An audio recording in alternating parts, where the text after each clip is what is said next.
You're about to watch what we call an extended clip of the Young Turks, and the reality is it's somewhere in the middle. It's a little longer than our YouTube clips, but it's actually shorter than the whole 2-hour show, which you can get if you're a member. You can get it ad-free, and make sure you catch every news story we do that day. You're gonna love it as a full show. That's at tytnetwork.com/join. Thanks for watching. All right, welcome to the Young Turks. I'm your host, Cenk John. We've got a wild and woolly show for you guys today, per usual. So Donald Trump's shady real estate deals, shady bank deals, that's coming up in a little bit. Someone slaps Harvey Weinstein.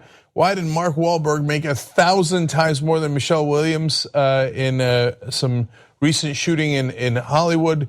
I don't mean shooting as in guns, although that is a normal assumption in any day in America. I mean actually a film shoot. That's a little bit later in the program. Dianne Feinstein has decided to show up to work. That's encouraging, I guess. We're going to talk about that a little bit. We got a big show ahead for you guys. You know what? Let's just do it right away. Let's just do it. Go over here. Boom. All right. All right. Speaking of Feinstein, here we go. So Senator Dianne Feinstein from California has decided to do something curious. It could have positive consequences, could have negative consequences. Let me explain it first. We go to the Hill here. Senator Dianne Feinstein, the top Democrat on the Senate Judiciary Committee, on Tuesday unilaterally released more than 300 pages documenting an interview the panel conducted in August with the founder of the opposition research firm that commissioned a controversial dossier on President Trump. First, let's note that the word dossier is fun. Secondly, let's note that is strange. So that's the dossier with all these allegations against Trump, some of which have already proven to be true, like Carter Page from the Trump campaign going to Russia and meeting with Russian officials. And then there's, of course, the famous P-tape allegations in that dossier. And we don't know if that's true or not. But Congress brought in the guy who commissioned it through his firm to talk. And that's supposed to be private, but Feinstein decided that she was going to release it. All right, we'll play that out in a second. So Taylor Fay, the spokesperson for Chuck Grassley, was not happy about it. Obviously, Senator Grassley is supposed to work, now he's a Republican, he's supposed to work with Feinstein, who's a Democrat, on this issue. But they actually, rare for a Republican, but made a pretty good point, saying Feinstein's unilateral decision was made as the committee is still trying to secure testimony from other witnesses, including Jared Kushner. Her action undermines the integrity of the committee's oversight work and jeopardizes its ability to secure candid voluntary testimony relating to the independent recollections of future witnesses. So that's Taylor Foy, apparently. Okay, so let's break this down. First of all, if there was something in there that stops Trump from evading justice, and the fact that it is publicly known makes a difference, then great. I think that is positive. So far, I haven't seen that yet. It's largely things that we already knew, and I don't quite see how it helps Mueller's team or anything else. It does seem a bit like grandstanding, but now if it didn't do any damage, well, okay, God bless. And Trump's mad about it, so that's good. So maybe he's upset about something that was released. But that point about how they still haven't gotten Kushner's testimony, but now that Feinstein's revealing the testimony willy-nilly, that's going to make Kushner's testimony far less likely than might have done damage. So it's a questionable move. So Joshua Levy, lawyer for Glenn Simpson, made another point. Glenn Simpson is the owner of Fusion GPS. He runs it, and they're the ones that commissioned the Steele dossier. So when they were asked, hey, can you tell us what some of those sources were for the dossier? Because this is really important. We need to chase down if it's true or not true. Well, he said, somebody's already been killed as a result of the publication of this dossier, and no harm should come to anybody related to this honest work. Now, look, I don't know that I take him at his word on that. I do know that 9 Russian diplomats were killed / mysteriously died within about 9 months of the US election. That is an awful lot of diplomats to mysteriously die in a very short period of time. Now, was it connected to the dossier? it's really hard to know without direct evidence, but it is a note of concern. Now, I point that out partly because Dianne Feinstein has said throughout her career, oh my God, government secrets are awesome. Your secrets are terrible. I'm gonna have warrantless wiretapping on you. And she agreed with George W. Bush on that. But when it comes to national security, she would jealously guard anything coming out of the government. Now, all of a sudden, not as interested, even on an issue that might have gotten people killed. So again, if I saw like the huge advantage releasing this had, I would say, all right, great. You know, I'm not a big fan of Dianne Feinstein, and everybody watching the show knows that. But I'd be like, okay, that's nice, that's good. At least that's good work, and maybe we pressured her into doing good work. But I'm not even convinced it is good work. I certainly don't see the upside too much right now, and I do definitely see the downside. But anyway, I guess the few things that you could say in favor of it is that Donald Trump's really mad about it, but he's really mad about everything. Anyway, here's his tweet. He writes, the fact that sneaky Dianne Feinstein, who has on numerous occasions stated that collusion between Trump, Russia has not been found, would release testimony in such an underhanded and possibly illegal way, totally without authorization, is a disgrace. Must have tough primary. Okay, so as usual, that tweet is so stupid, we have to break it down into the different layers of stupid that he has in there. So first of all, calls her sneaky Dianne Feinstein, given that she released testimony. I guess I can see, but I'm a little worried about undertones there. I don't know if he's trying to get at something a little anti-Semitic, but you know, without the context of Trump having done it millions of times, I'd say, nah, probably not. In the context of Trump, probably. Anyway, but that's the minor point because you're not really sure if that's what his intent was. Okay, let's go get on to the other points. He says that Feinstein has repeatedly said that there has been nothing proven on the Trump-Russia connections. Well, that's true on a couple of fronts. One, yeah, that's because Mueller hasn't concluded his investigation. But two, Feinstein really in the past has gone out of her way to say nothing has been found. So now she's got a tough primary, and all of a sudden she's like, oh yeah, the investigation, the one I've been poo-pooing, the one that I've been saying is no big deal. Big deal, I'm releasing documents. Funny how primaries have an effect. I was told by the establishment you shouldn't have progressive primaries. You shouldn't have primaries for the Democrats. Of course, because they just want to keep on doing whatever the establishment wants. Now a little fire under her, and all of a sudden Feinstein's acting when she clearly didn't before, and that part Trump's slightly right about. But of course the main thing here is must have tough primary. Okay, let's break that down. Okay, well, she is very unlikely to be beaten by a Republican or Trump supporter. It's not only it's California, a deeply blue state, we have a runoff here. So top two vote getters from any party wind up in the final election, in the general election. So that means it could be two Republicans or two Democrats or a Democrat and a Republican. And so far it's been two Democrats because it's a deeply blue state.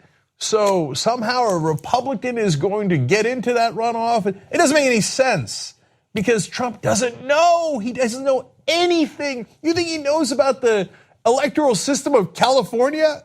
You think he bothered to ask anyone before sending out the tweet? Hey, how does the Senate election in California run? Of course not. And then what do you want? You want a tough progressive primary opponent, the only person who could beat Dianne Feinstein? Number one, be careful what you wish for, because anyone in Feinstein's role is going to be way more progressive and way harsher on Donald Trump. I think largely Feinstein's played patty cakes with him, so he has no idea what he's getting himself into. And number two, mission accomplished. There already is a primary against Dianne Feinstein. That's why she's acting out in the way that she is. Of course, their main challenger is Allison Hartson. And by the way, if you'd like to have a real tough progressive who's going to challenge Donald Trump day in, day out, I got good websites for you, AllisonHartson.com, and then you could donate and you could volunteer if you're in the state of California. Allison was an activist to get money out of politics, organized over 1,000 volunteers to get that done in California. She knows how to organize volunteers, so go do that. And then we called her today because that's the primary opponent apparently Trump is looking for. Like I said, watch out, Donald. You have no idea what you're getting yourself into. So she gave this quote. Hartson said about Feinstein, she already has a serious primary, and clearly she knows it. This is the first time she's gotten bold in her 25 years in the Senate, It's a shame that it has taken a tough primary challenge to get her to stand up to Trump and his cronies. We shouldn't have to ask our representatives to represent us. Damn. Okay, and just one last quick thing. It is funny, like it's happening in the Crowley race too. It's happening in a bunch of races. All of a sudden, they get these challengers in their primaries, and they've been comfortable for decades. Crowley, who's the number 4 guy in the House for the Democrats, has been coasting, never had a real election. In fact, his first election, he just got handed the office by a guy who gave up at the last second and gave it to him. It's a dirty trick through and through. Feinstein hasn't had real competition in over 2 decades. So somebody woke her up from her nap and was like, "Hey, you got primary?" She's like, "Oh yeah, Trump, what are you doing?" "I'm releasing papers, whatever." Okay, and when Allison refers to his cronies, you know why Feinstein doesn't challenge Donald Trump? His corruption in particular? Because she has a lot of the same donors. So it's hard for her to talk about the corruption when she's part of the corruption. So yeah, this very, very rare case, give Trump what he wants, a tough primary opponent for Feinstein, and see how he likes it. My guess is, as usual, he's a buffoon and will not like it at all when he sees the actual results. Okay, so I'm moving on. Similar story, but it's what Donald Trump did next about it, okay? We need to talk about a relatively new show called the Republic, or UNFTR. As a Young Turks fan, you already know that the government, the media, and corporations are constantly peddling lies that serve the interests of the rich and powerful. But now there's a podcast dedicated to unraveling those lies, debunking the conventional wisdom. In each episode of the Republic, or UNFTR, the host delves into a different historical episode or topic that's generally misunderstood or purposely obfuscated by the so-called powers that be, featuring in-depth research, razor-sharp commentary, and just the right amount of vulgarity. The UNFTR podcast takes a sledgehammer to what you thought you knew about some of the nation's most sacred historical cows. But don't just take my word for it. The New York Times described UNFTR as consistently compelling and educational, aiming to challenge conventional wisdom and upend the historical narratives that were taught in school. For as the great philosopher Yoda once put it, "You must unlearn what you have learned." And that's true whether you're in Jedi training or you're uprooting and exposing all the propaganda and disinformation you've been fed over the course of your lifetime. So search for UNFTR in your podcast app today and get ready to get informed, angered, and entertained all at the same time.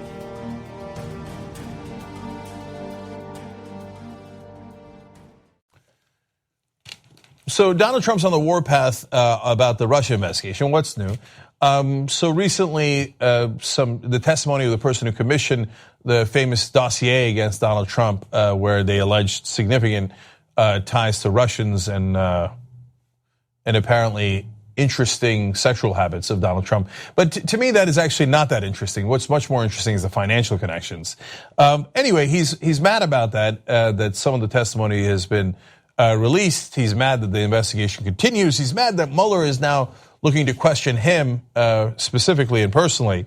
So he puts out a tweet, "The single greatest witch hunt in American history continues. There was no collusion. Everybody, including the Dems, know there was no collusion. And yet on it goes. Russia and the world is laughing at the stupidity they are witnessing. Republicans should finally take control."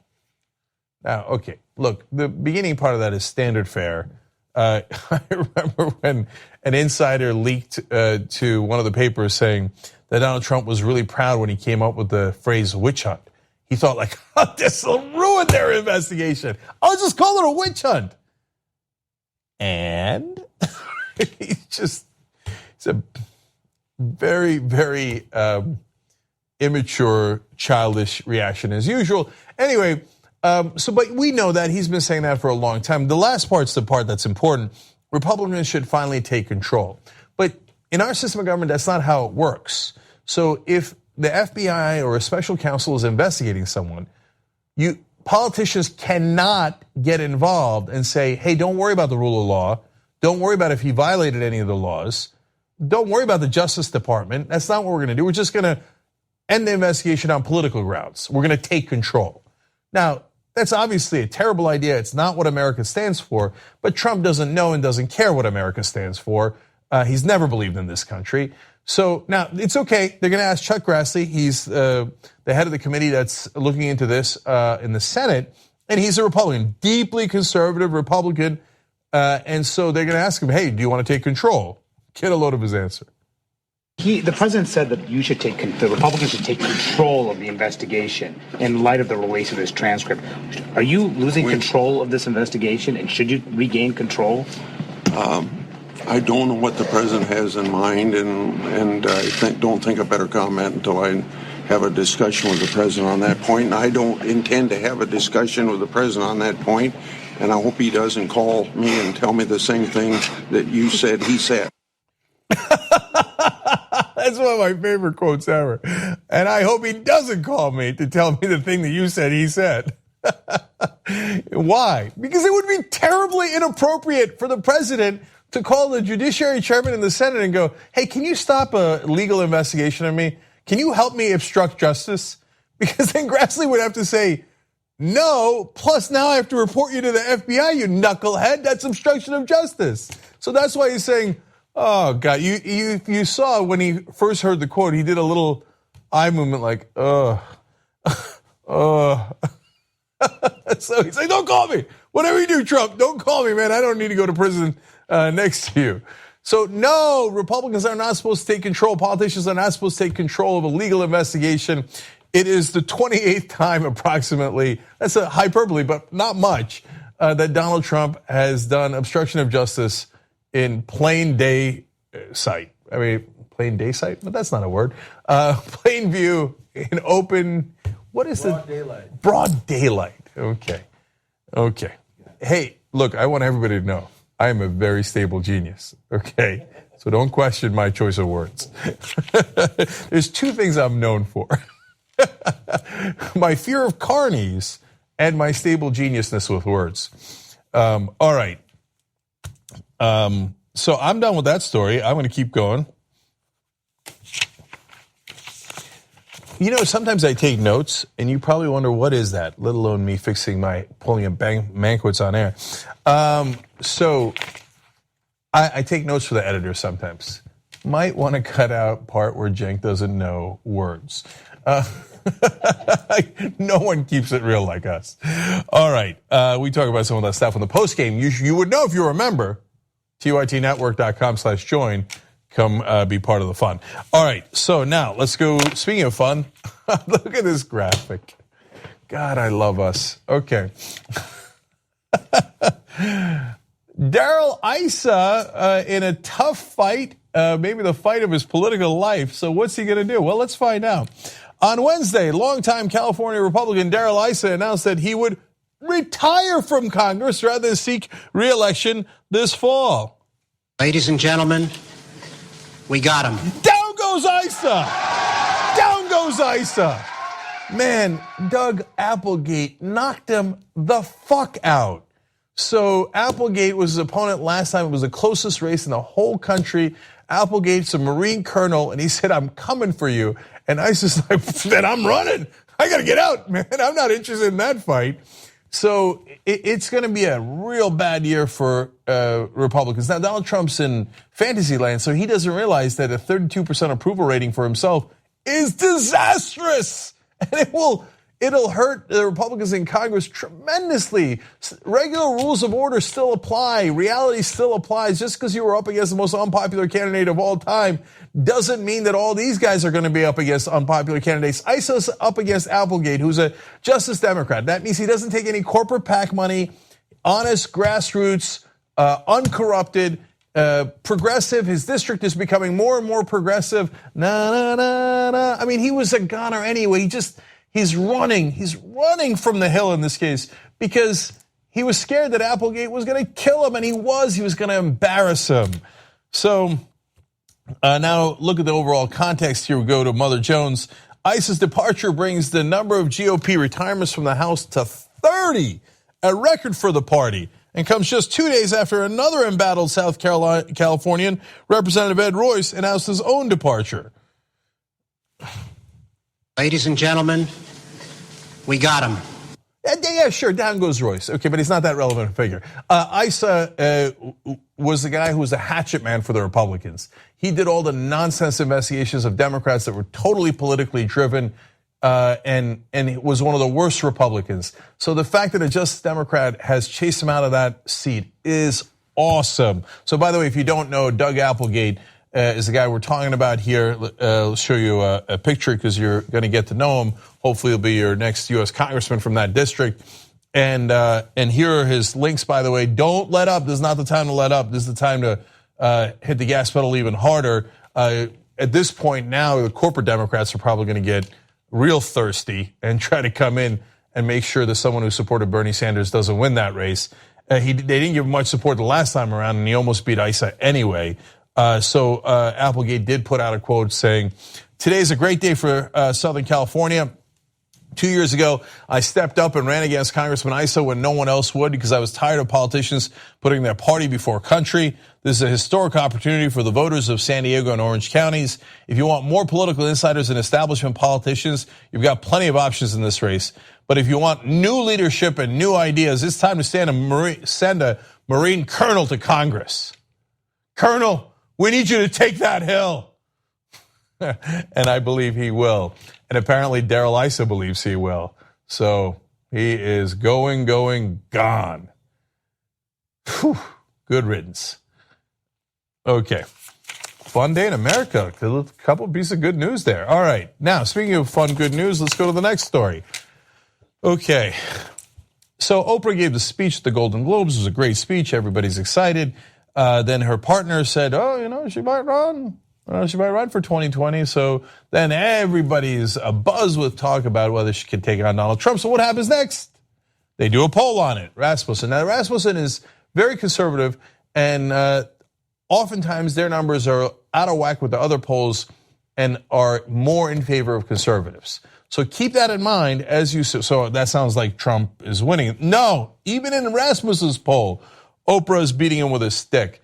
48% for Oprah, 38% for Trump, 14% undecided. Even 22% of Republicans said they would vote for Oprah over Trump. Whoa. Okay, so look, am I in favor of Oprah running? No. I don't need any more celebrities. Sure, it would be fun. Then we'd have talk show host on talk show host crime, I guess. And but I don't want Oprah getting mired in the muck. And what if Bernie runs? But like, no. Look, there's a guy. Look, I don't know if Bernie Sanders is going to run, but if he does, it's not a contest. He already has over 80% of Democrats' support. And besides which, I want a real progressive, someone who's been in the fight for all this time. And nothing against Oprah. She's a perfectly lovely person, seems to have all the right, perspectives. But we really don't know much about her in terms of, what does she want the tax rates to be? Are you sure you know? I don't know. I'm not getting at her. Okay, that was a great speech, and I'm thrilled about it. But let's get someone on our side that isn't a talk show host. Present company included, right? Like, let's go. At least we do a show about politics. She did a show about empowerment. That's good, right? Trump did a show about apprentices. Let's get serious. Let's get someone who's been fighting for progressives for a long, long time in that battlefield. But either way, as usual, Trump gets embarrassed. But I guess that's not news. Okay. I don't even know if 48-38 is a good number. What do you think? Is that a good number? Because I feel like, Bart's probably got Trump 48-38. No disrespect, Bart. You probably have a better number. I'm just saying. Well, I don't know. The whole thing is this: we're thinking about 2020 with a talk show host versus a reality TV show guy. So now the setup is, let's just get people we've heard of before enough, and who cares about anything else? We're learning the wrong lessons. From this lesson, and not that she's horrible, but we're learning the lesson of, hey, let's just do something off the wall we never thought of before without any other context to it, because we like her. And I don't think the Democratic voters are going to go in that direction. I think that the media is more interested in Oprah than Democratic voters, because I think Democratic voters are way more serious than Republican voters. Republican voters are like, who cares? I don't like these guys anyway. Oh, look, it's an actor, Ronald Reagan. Yay! It's a reality show host, Donald Trump. I'm at the circus. I was looking for elephants anyway, right? So, whereas Democrats, I would be very surprised if they went for The Rock or Oprah when there's some serious folks in the race. Now, if there is no real champion of progressives, then it's an open race and it's a different question. But I don't see Bernie enthusiasts being wooed by a television host. I would be surprised. But could Oprah beat Trump? Of course, but so could about 300 million or so people in the country. 30 million, I guess, would lose to him, including Hillary. Okay, so we're moving forward. All right, one more story for you guys in this segment. Donald Trump said during the campaign that he was going to be tough on the financial industry. Now, why did he say that? Because he knows that sounding like a progressive actually gets you a lot of votes. And he had threatened to take away a loophole that hedge fund guys had. Now, did he actually take it away? No. He gave them more loopholes. He gave them trillions of dollars in tax cuts. He was lying about that. But he said during the campaign as well, quote, "I'm not going to let Wall Street get away with murder." Okay, good. Now that's positive, especially because there was a LIBOR scandal. I'm going to explain that in a second. Top 5 banks involved, including Deutsche Bank, giant penalties. They got caught. So let's just explain it a little bit. The scandal involved illegally manipulating the London interbank offered rate, or LIBOR for short, which is used to set the cost of borrowing for a variety of financial transactions. Now that's really, really important because that's how the banks skimmed so much money off the top and away from you. So, I mean, it's the overall scandal is very complicated, but a simple way of explaining it is if they decide together that they're going to set the interest rate, well, they can set it really low for you and high for themselves. So that's what they did. They got caught and they had to pay billions of dollars in fines and probably thought not a big deal. They just gave you part of what they took from you in the first place. Deutsche Bank was apparently the most egregious of all of the banks because they paid the largest fine. So now, good news is, under laws designed to protect retirement savings, financial firms whose affiliates have been convicted of violating securities statutes are effectively barred from the lucrative business of managing those savings. David Sirota reporting that for International Business Times. So that is good news. Okay, these guys are crooks. They stole billions of dollars from people who trusted them and put money in their bank accounts all this time. But hey, then you're not going to get to play around with people's savings accounts because we can't trust you, right? Now, how do you think this is going to turn out? You think the banks are going to get away with murder? Of course. So here's the rest of the story. However, that punishment can be avoided if the firms manage to secure a special exemption from the U.S. Department of Labor, allowing them to keep their status as, quote, qualified professional asset managers, or qualified crooks. Now remember, they admitted to being crooks. They said, yes, we all got together and fixed the rates to screw you out of all that money, okay? Are they going to be deemed qualified anyway? So look, this next quote gives you a perfect sense of Washington. So it involves Obama and Trump. So Sirota explains, in late 2016, the Obama administration extended temporary one-year waivers to 5 banks: Citigroup, JP Morgan, Barclays, UBS, and Deutsche Bank. Late last month, the Trump administration issued new longer waivers for those same banks, granting Citigroup, JP Morgan, and Barclays 5-year exemptions, and UBS and Deutsche Bank received 3-year exemptions. That right there is Washington in a nutshell, right? Democrats and Republicans do the same exact thing. Democrats are a little bit more savvy about it. They go, I'll extend it for 1 year because it seems more temporary. I mean, I keep extending it every single year, but I do it year by year, so it doesn't seem like I'm letting the banks get away with murder. You never know. One of these days, I could get tough on them. Plus, then they're going to have to spend a lot of lobbyist money again. And they're going to have to give me a lot of campaign contributions again.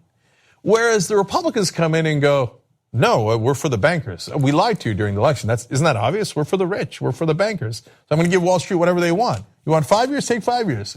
Deutsche Bank, I got special dealings with you, 3 years. Enjoy. You were the worst of the worst. Who cares? Make it 3 years anyway. Get away with murder. What do I care? Now, why would Trump want to do Deutsche Bank any favors? Let's find out.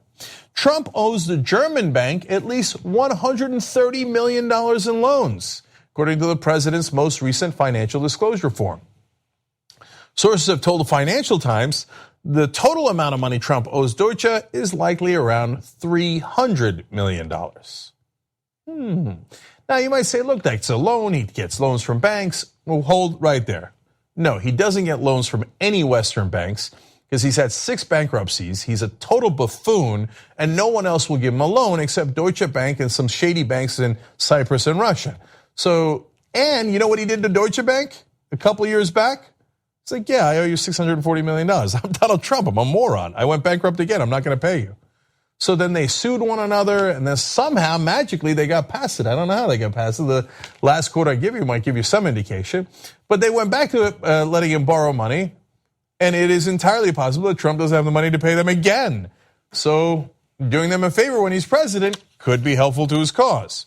In fact, let's give you the longer relationship that he has with Deutsche. The president's relationship with the bank dates back to the late 1990s when it was the one major Wall Street bank willing to extend him credit after a series of bankruptcies. In 2016, the Wall Street Journal reported Trump and his companies have received at least $2.5 billion in loans from Deutsche Bank and co-lenders since 1998. So he has deep ties to Deutsche Bank. At a bare minimum, he should recuse himself. It's a massive conflict of interest. He should say, look, somebody else should make this decision. I'm definitely not part of it because I owe those guys a lot of money. And obviously I've been dealing with them for decades and decades. And at a minimum, even if he doesn't have any trouble paying back the loans, he has that enormous financial interest in that particular bank. It's insane that he lets them off the hook, and there's nothing we could do about it. It's the most obvious conflict of interest there is. Now, but is Deutsche Bank connected to the Russians? And if you got my sense of why Deutsche Bank might have let him off the hook earlier, well, if they did a lot of business with the Russians, maybe they'd be making money from another part of the bank and hence not as tough on Trump if Trump were to be helping the Russians financially for all that time. If. Well, let's find out if Deutsche Bank does have any connections to Russia. Deutsche Bank was fined $425 million by New York State for laundering $10 billion out of Russia. So it's not just that some Russians have money in Deutsche Bank. That's nothing. Russian oligarchs have money in Deutsche Bank. Something. No, but that alone would be, you raise your eyebrow, okay? No, in this case, they've already been fined $425 million for money laundering for the Russians. It was nicknamed the global laundromat. And Trump also has his money in the same part of the bank. Look at those wild coincidences.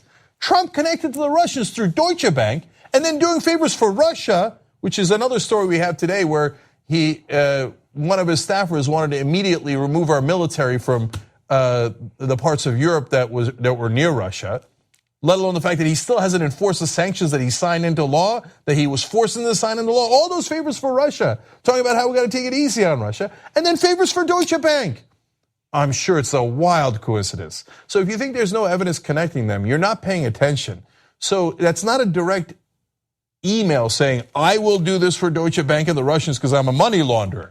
Now, we'll see if Mueller can find something like that, and more importantly, can find the paper trail of where the money goes, okay? But in terms of evidence out in the open, there is plenty of evidence out in the open that they had a deal, and Trump is already delivering his end of the bargain as president. Of course, to the great detriment of the American people, but to his benefit. All right, now we got to take a break. When we come back, we'll tell you about that story of how Trump might have manipulated, and his cronies might have manipulated our foreign security interests to try to help the Russians when we return. Thanks for listening to this podcast. You're only halfway through, so hold, stay right here. Just want to remind you, if you want to get all 5 segments of the Young Turks commercial free, these are just 2 of them. Every day we do it. So go to tytnetwork.com/join and you get the whole 5 segments, 2 hours, ad free. Do it now.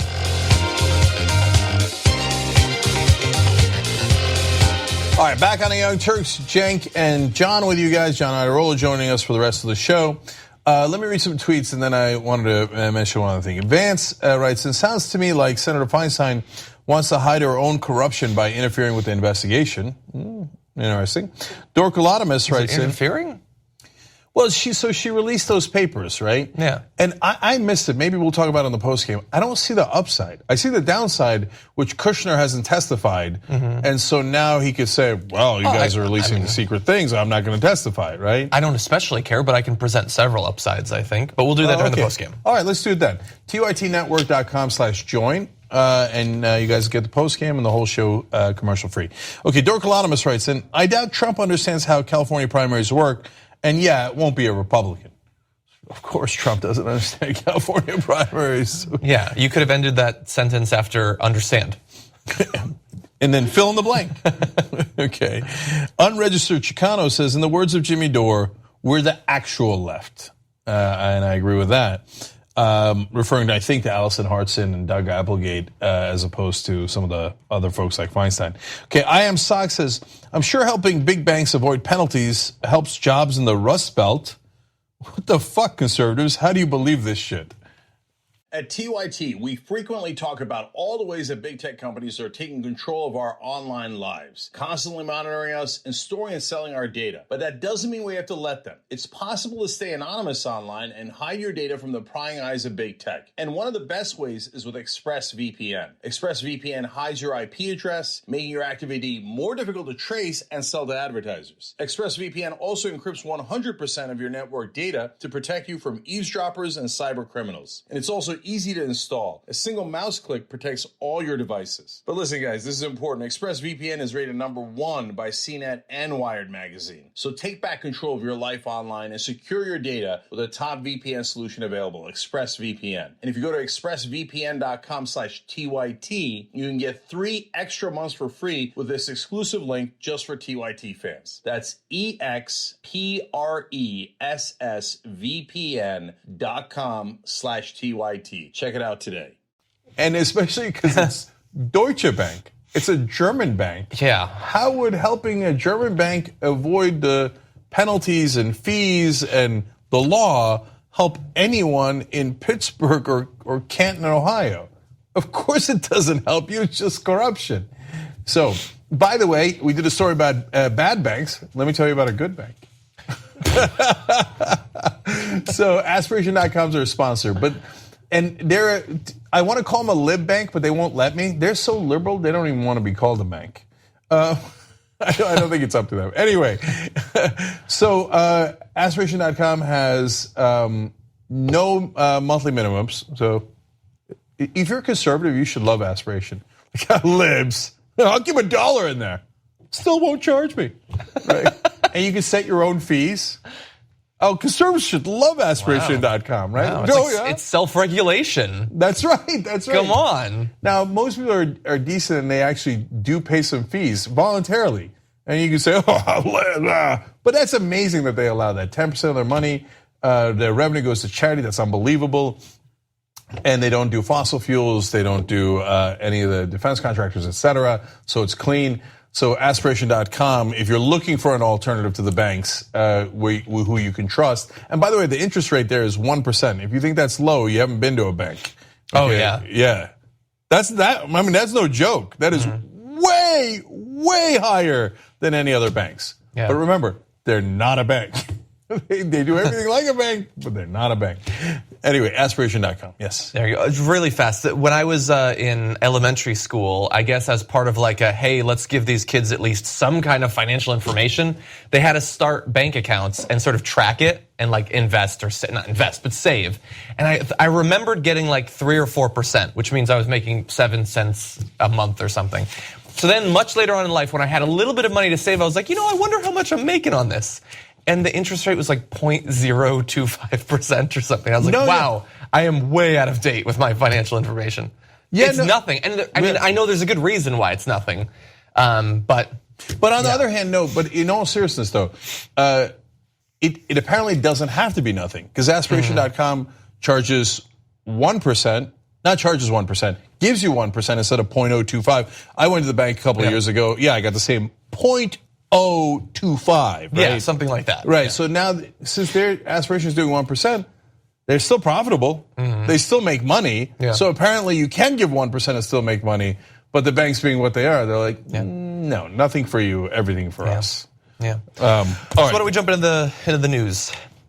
While the immigration reform debate is once again getting started as a result of yesterday's bipartisan meeting with Donald Trump, in the background last night, a ruling on a DACA-focused court case just threw a big wrench in the works. And as a result of this ruling, the most important part is that Trump's decision to end the program has been temporarily blocked, which is certainly going to piss him off.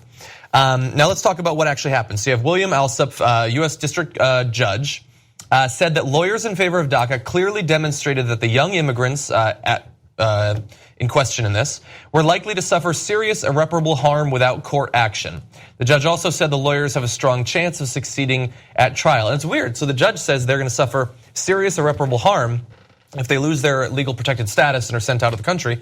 But just yesterday, new Senate candidate Joe Arpaio says you just send them back for 6 months a year, they'll get a temporary job. Who could be against that? But to be fair, he also said it sounds stupid. He seemed to acknowledge that. But thankfully now, at the very least, it is being temporarily blocked. So just a little bit more from the judge's ruling. DACA covers a class of immigrants whose presence, seemingly all agree, pose the least, if any, threat, and allows them to sign up for honest labor on the condition of continued good behavior. This has become an important program for DACA recipients and their families, for the employers who hire them, for our tax treasuries, and for our economy. And so that's, you have on the one hand, the blocking of the Trump decision, and then the reasonable response from our president. It just shows everybody how broken and unfair our court system, capitalized, is when the opposing side in a case such as DACA always runs to the Ninth Circuit and almost always wins before being reversed by higher courts. That's actually one of his least offensive tweets. Yeah, I get what he's saying there. I just love the capital C, capital S court system. No, there's another thing I like in there, but to be fair to Donald Trump, a lot of times progressives do file the Ninth Circuit, which is more progressive, and they do often win there and do often get reversed at the Supreme Court. So, and they have not adjudicated the whole case here yet. Yeah. He's just saying, whoa, don't send him out of the country because that'll do irreparable damage. First, let's figure out if we're going to send him outside the country, then take action. Yeah. And that's hard to dispute. But I do want to correct something that we did here. Can I get a picture of the judge again, William Alsup? That's the first graphic you guys showed. Because we want to be as fair and honest as possible. Fake news, that's obviously Bill Press. It does kind of look like Bill Press. a little bit. All right, Bill Press and the TRT network, check him out. Yeah. Okay. No, that's actually the judge. Yeah, that is actually him. Okay. But I did want to talk a little bit more. So this is going on, as I said, in the context of this meeting that just happened yesterday between Democrats, Republicans, and Donald Trump, which we talked about live on the show yesterday. And I think it's very bizarre that Donald Trump is both giving himself, but also just getting a ton of credit for starting a bipartisan conversation about saving DACA, when we would not be having this conversation. We wouldn't need to have this conversation if he hadn't unilaterally decided to kill the program in the first place, then waited months until we are just about to run out of time, and then says maybe we can do it, but to do it you'll also have to waste $18 billion on a gigantic middle finger along our southern border to Mexico. So he deserves zero credit for how this is actually playing out. I think the media in this case is being way too eager to give credit to the president, something I refuse to do. But at the same time, as I said, he's also giving himself a lot of credit in his own particular way. And here is how he is describing the reaction to the meeting in a little video clip. We brought him together in this room, and it was a tremendous meeting. Actually, it was reported as incredibly good. And my performance, some of them called it a performance, I consider it work. But got great reviews by everybody other than 2 networks who were phenomenal for about 2 hours. Then after that, they were called by their bosses and say, "Oh, wait a minute." So I have 2 things about that, John, real quick. One is his choice of words. You didn't see it in that clip, but right before the things he just said there, he said, "Welcome back to the studio." Okay? Did he say that? Yeah, he did.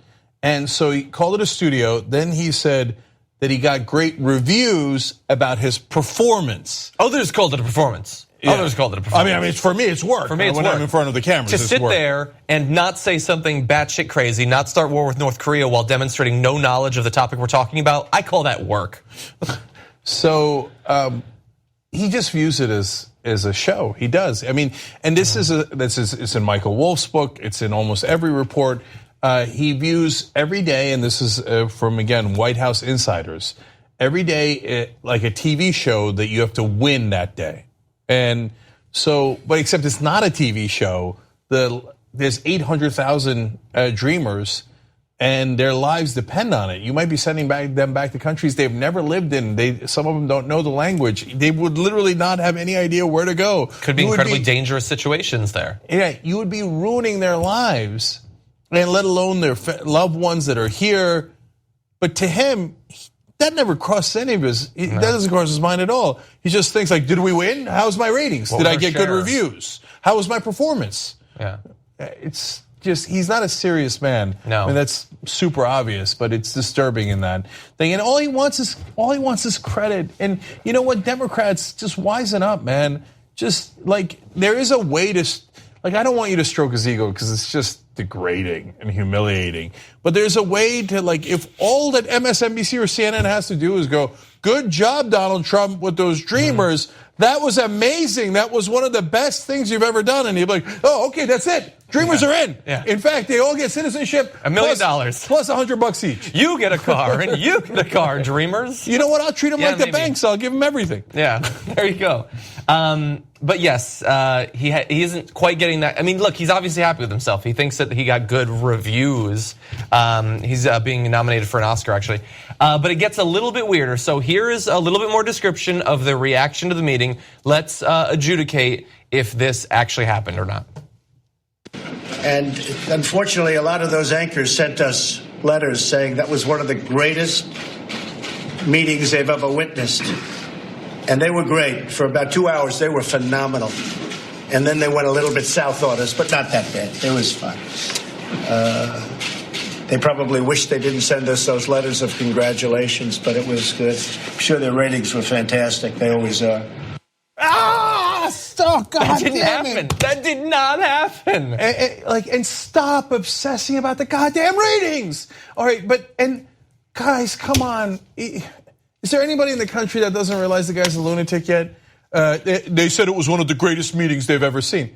It was a perfectly normal meeting about one piece of legislation where he slightly agreed with Democrats, and people were like, "Oh, he's willing to sometimes agree with Democrats." I guess before that's he's good. Corrected by the Republicans, saying, "Hey, wait, that's not actually our position." Yes, and where the most information he gave was, "I will sign anything you give me. I'm not going to say what should be in it." Great meeting, you're amazing. I mean, maybe they're doing what you said. Maybe Brian Stelter literally mailed him a letter saying that was a great job to get him to just back off and let the adults. But that's, of course, not what Stelter does or CNN does. No, it didn't actually happen. Right. But one of the greatest meetings they have ever seen. Okay, now, what happened to cover his tracks? Because, of course, the fool says something that Republicans don't want him to say.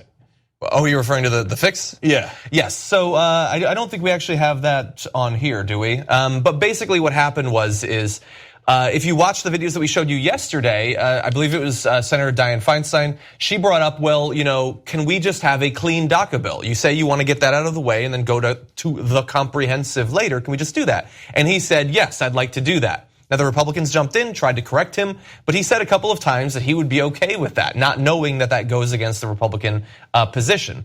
And you know that they did eventually teach him what he'd done wrong, because later last night, he sent out a tweet saying, as I made very clear, doing DACA is going to require also spending $18 billion on the wall.